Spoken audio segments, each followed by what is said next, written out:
হবে ঢাকা যখন আমাদের নড়াইল বলি সোহাগ ভাই, আমি হ্যাঁ ভাই হচ্ছে ট্রাম্প একদিক দিয়ে পাস করবে, অন্যদিক দিয়ে দেখুন বিএনপি যারা নেতা কর্মী আছে ওরা কিন্তু অত সাহসী না, ওরা এমনি জমা যাবে, আর যারা বৈষম্য বিরোধী ছাত্র আন্দোলনের লোকজন ওরা ছোটাছুটি করবে, ওরা লোক পাবে না ভাই, ঠিক আছে।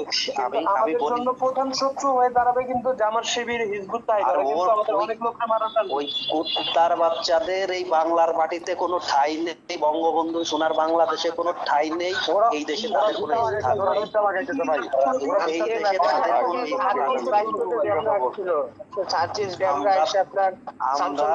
স্কুল, মাহবুবুর রহমান মোল্লা স্কুল, কলেজ,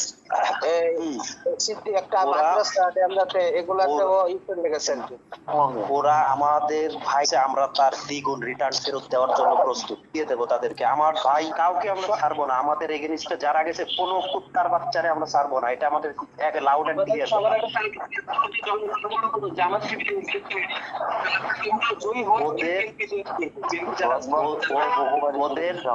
ওদের শিকড় থেকে আমরা তুলে ফেলবো, একেবারে শিকড় থেকে আমরা তুলে ফেলবো ইনশাআল্লাহ।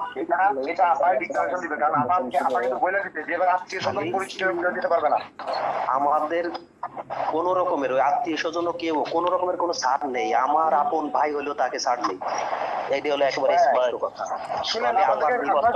আপনাদেরকে একটা গল্প বলি, ওই পরিস্থিতিতে শিকার হইয়া ঘটনাটা মানে এই অপমান করে সেটা নেগেটিভ, আমি যতটুকু জানি নেগেটিভ থেকে না, নেগেটিভ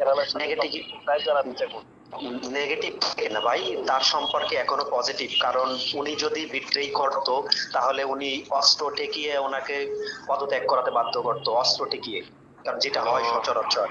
হ্যাঁ হ্যাঁ হ্যাঁ, হ্যালো, জি জি জি। আমি